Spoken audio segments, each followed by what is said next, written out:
Hallelujah, hallelujah, hallelujah. Hallelujah, hallelujah, hallelujah.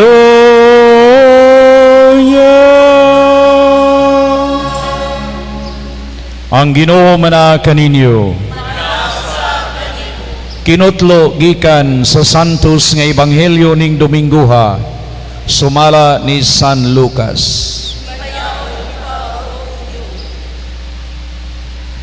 Ang mga tao nangutana kang Juan, unsa man di ay ang among buhaton? Mitubag siya, ang adunay duha ka sapot, kinahanglan ihatag niya ang usa ngadto sa tao nga walay bisti. Ug ang may pagkaon, kinahanglan mubahin niini sa walay pagkaon. Unya may pipila ka kobrador sa buhis nga miduol aron pagpabunyag. Ug nangutana sila kang Juan, magtutudlo, unsa may among buhaton? Miingon siya kanila, ayaw kamo paningil ug labaw sa gisugo sa balaod. Unya nangutana usab kaniya ang pipila ka sundalo, kami usab, unsa may among buhaton? Miingon siya kanila, ayaw kamo panapi kang bisan kinsa, pinaagi sa pagpugos kun sa pagbutang-butang, ayaw kamo pagmulo sa inyong suhol. Misugod pagtubo ang paglaom sa mga tao, ug naglibog sila kung kinsa gayud si Juan. Naghunahuna sila nga tingali siya mao ang Mesiyas. Busa miingon si Juan kanilang tanan, nagbunyag ako kaninyo pinaagi sa tubig, apan may muabot nga labaw pakaayo kanako. Dili gani ako angay bisan sa pagbadbad sa higot sa iyang sandalyas. Magbunyag siya kaninyo pinaagi sa Espiritu Santo ug sa kalayo. Nagkupot siya nigo nga igpapalid aron lainon ang tahop gikan sa mga lugas. Ug unya tigumon ang trigo didto sa iyang kamalig, apan ang tahop iyang sunugon sa kalayo nga dili mapalong. Samtang nagwali siya sa maayong balita, gipahimangnuan ni Juan ang mga tao sa nagkalain-laing paagi.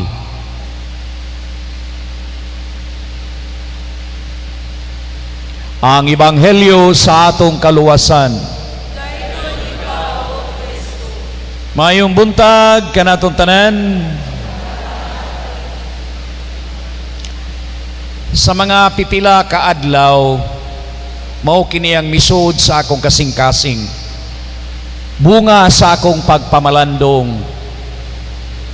Matag tuig, dili gayon ikalimod nga moabot kita nining yugtua, ikatulong Domingo sa pagpangandam nga gitawag og Adbyento. Pangandam sa unsa?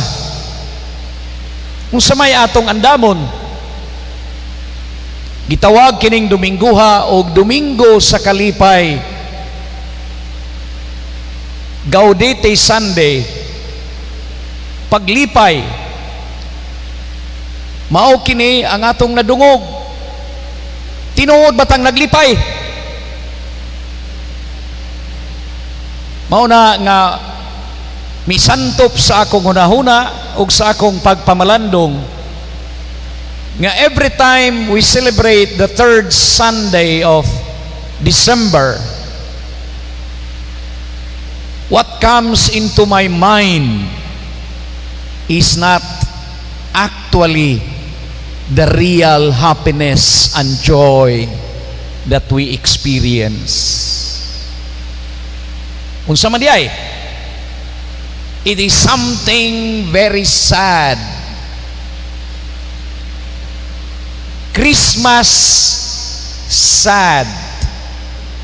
Usa ka Pasko nga magulanon Pasko nga daw dili gyud madasigon. Busa karong Domingo we are being invited to participate the season of rejoicing. We have to rejoice. Ang uban na pugos, ang uban naa, ang uban way klaro.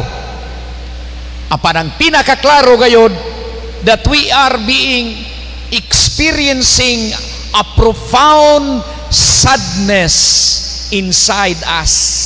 Laom kayo ang kaguol nga gibati karon sa mga tao. Many people are living in this kind of situation. Pero sa gihapon giimbitar kita to participate in this mysterious life sa usa ka Kristiyano. Very mysterious. Tungod kay gipalibutan kita sa tanang klase sa kagulanan, and yet the Lord is inviting us to be happy.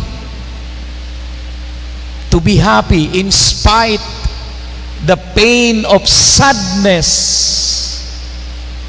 the pain of sorrows, the pain of difficulties, the pain of struggling to survive. The Lord is inviting us to be happy. Kitang tanan, we do have some sort of joy nga atong gitipigan. Naaman ta ba? Kada usa kanato dunay gitipigan nga kalipay, dili na ikalimod. Pero kining maong kalipay is not even enough. Dali ra mapaong, dali rang mahanaw. It fades slowly as we face the realities surrounding us. Mo nang it is not enough. Dili enough ang supply of happiness. Some people are sad. Magulanon ang uban kanato tungod kay dili sila kontento. They are dissatisfied with what they achieve in life. Kanunay gayud na silang magbasol. Kanunay nilang basulo ng ilang kaugalingon ng ilang pamilya ang ubang mga tao because they are dissatisfied with what they achieve in life. Di ba? Some people are sad because they could not get the material things that will make their lives whole again. They are not contented. Walay butang nga makakontinto kanila. Ang ilang gipangandoy mao nga magsige lamang silag pangandoy sa mga material nga butang that will make their lives complete. People are sad because they cannot accept the people in their lives.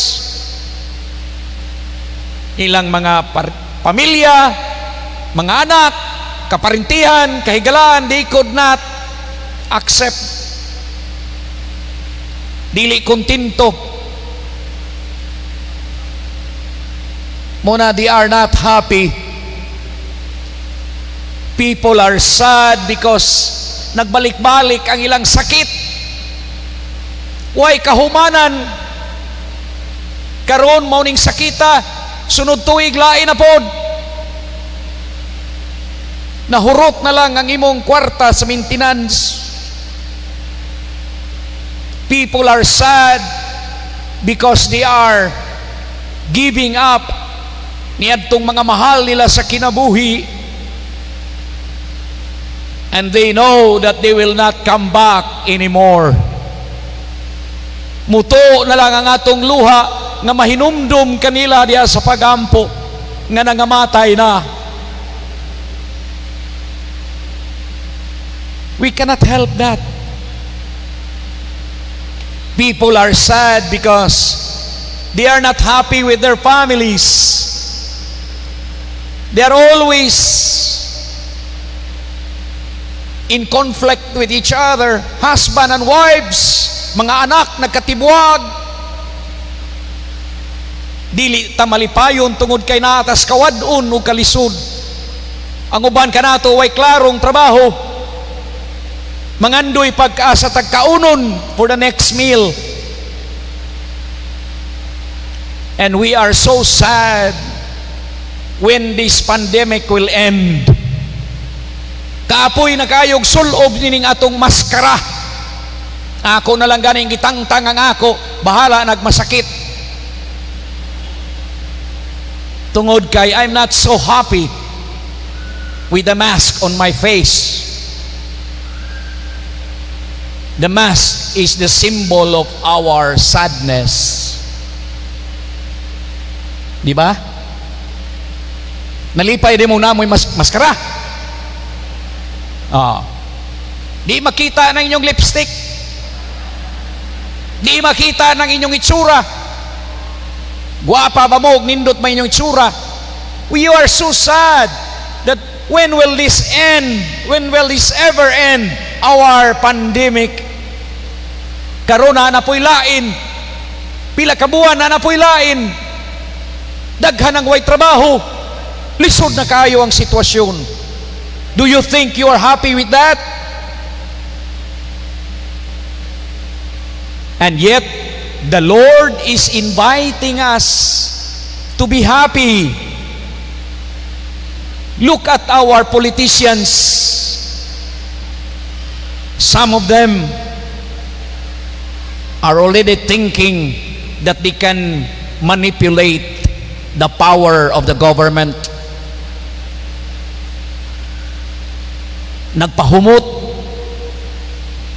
Nagpahumot karon ang mga politiko, hoping that they will land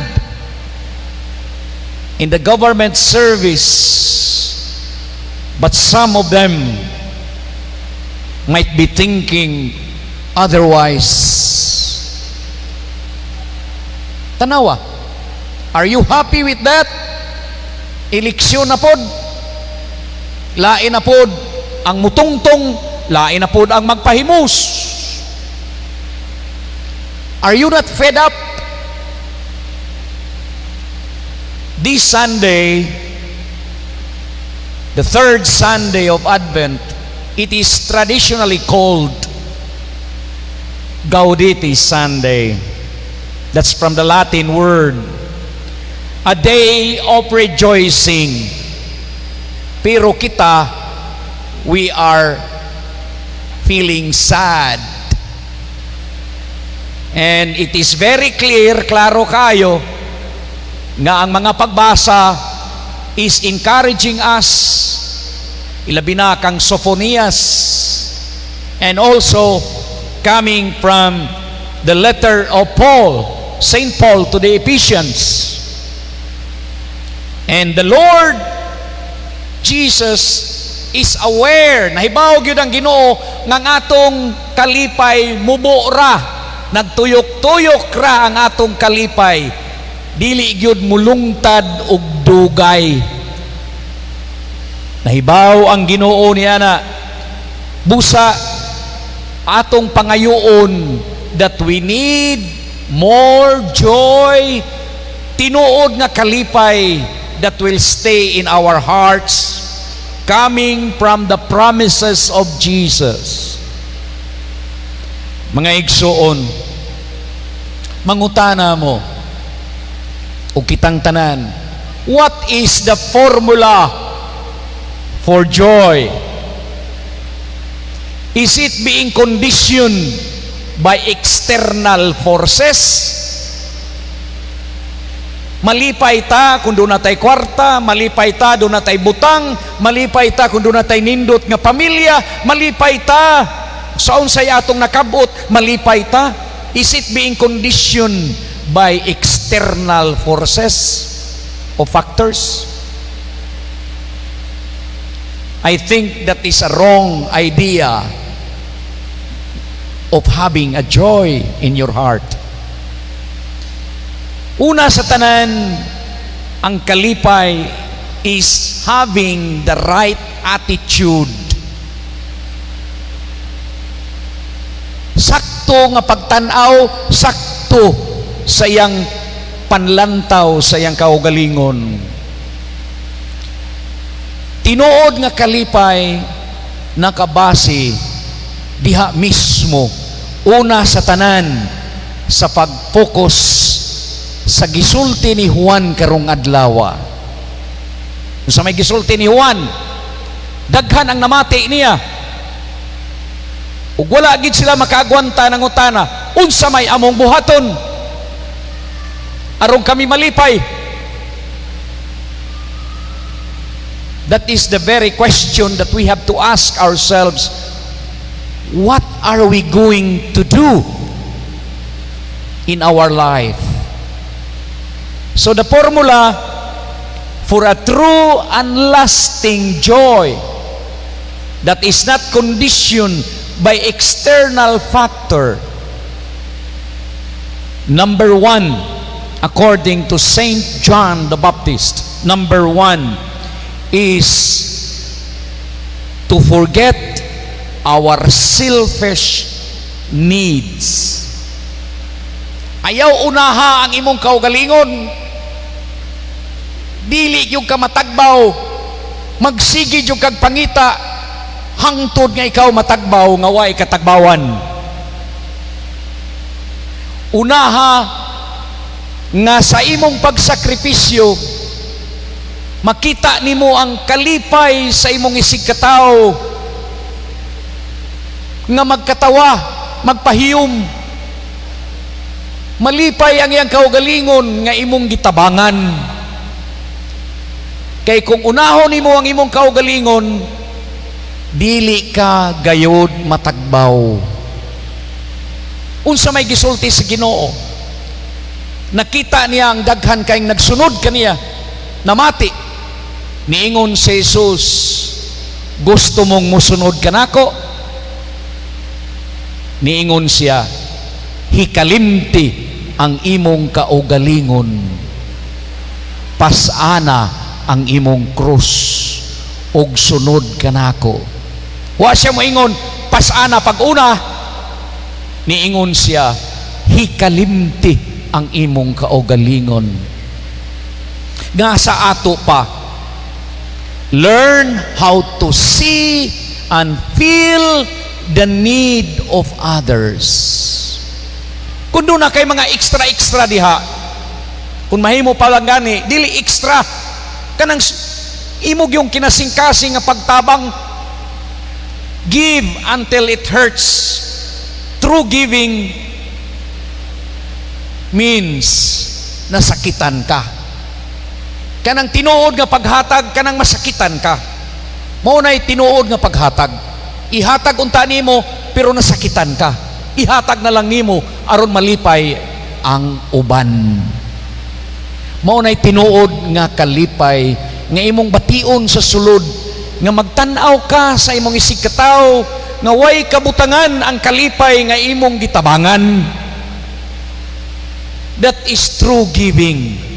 Mao na niingon San Juan, forget first yourself, and you will discover true peace and joy inside in you. So that's number one. We must not prioritize ourselves. We must not trample the rights of others. We must not deceive them nor deprive them sa atong kaugalingon nga pagtabang. Mao ni ang gipangutana sa mga tao, unsa may among buhaton? What are we going to do? Practice this. and you will discover the true peace and joy in you. Muna, true joy comes from recognizing Jesus in us, because Jesus taught us how to be not selfish by giving up His life for our sake. So accept His forgiveness. Open your heart this season, the season of love, care, the season that you will discover the true joy by focusing Jesus, not yourself, by focusing sacrifice on you for the sake of others, and by focusing on the love that motivates these things for you to discover true peace and joy that is waiting for us. Busa, luyo sa atong mga kaguol, luyo sa atong mga kahingawa ning panahuna, we should not be tied up with these external factors. We must be open enough to trust the Lord that He can always give us the true and lasting peace. So ang atong relasyon sa Diyos mo importante, and you will discover joy in spite of our pain and sorrows in life. Amen? Palihog tindog. Kitang tanan sa atong pagkahiusa mo ingon, nagatuwa ko sa Dios Amahan, makagagahom sa tanan, magbubuhat sa langit ug sa yuta, kang Hesukristo ang iyang anak nga bugtong Ginoo nato, gipanamkon sa lalang sa Espiritu Santo, gianak ni Maria Berhen, gisakit sa sugo ni Poncio Pilato, gilansan sa krus na matay, gilubong, mikunsad sa mga minatay, sa ikatulo ka adlaw na banhaw, misaka sa langit, nagalingkod sa to sa Dios ang Amahan nga makagagahom sa tanan. Gikan didto mobalik siya ron paghukom sa mga buhi ug sa mga minatay. Nagatuwa ko sa Espiritu Santo, sa Santa Iglesia Katolika, sa kaambitan sa mga santos, sa kapasaylo, sa kabanhaw sa lawas ug sa kinabuhing dayon. Pagampo sa panginahanglan sa katilingban. Haduol na ang pag-abot sa Ginoo. Gidasig kita sa pagpangayo sa bisan unsa nga atong gikinahanglan. Uban sa pagampo ug pagpasalamat, busa kita magampo sa pag-ingon sa Amahan. Mahigugmaong Amahan, pamatia kami.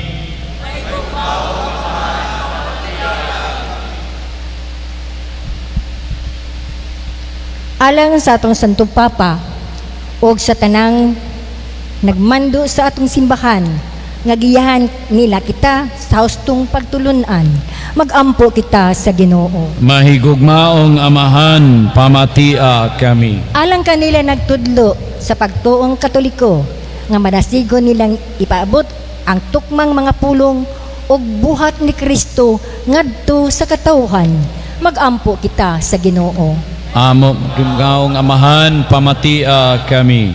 Alang niya itong nag-antos sa naganang lain-laing matang sa sakit, nga makabaton na sila og hingpit nga kaayuhan ug kahupayan diha ni Kristo, magampo kita sa Ginoo. Mahigugmaong Amahan, pamatia kami.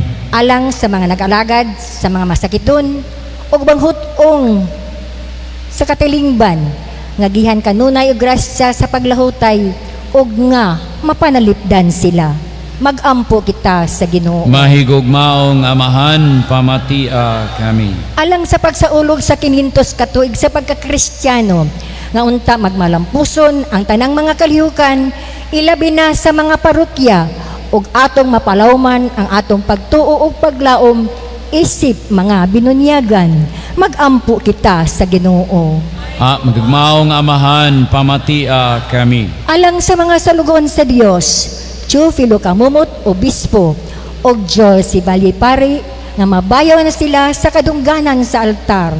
Magampo kita sa Ginoo. Mahigugmao nga amahan, pamatia kami. Alang sa mga kalag, sa atong magtotoo, nga mihalin na, mudangat unta sila sa kinabuntunhay, uban ni Kristo.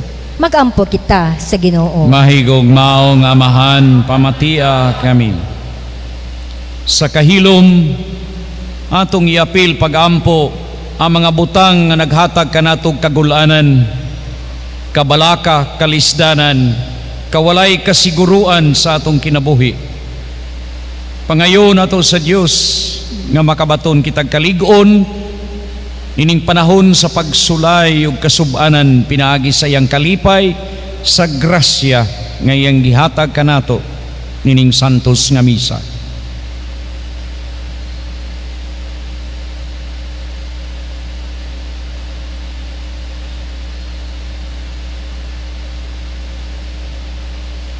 Labing mahigugmao nga mahan, dungga nga mo pagampo sa imong katawhan. Aga ka ang kalibutan ngadto sa matuod nga kalinaw ug kalipay. Ingon nga nagalagad kami kanimo diha sa pagtuo. Kini among gipangayo, pinaagi ni Kristo among Ginoo. Amen. Ihalad ang inyong mga gasa sa altar sa Dios.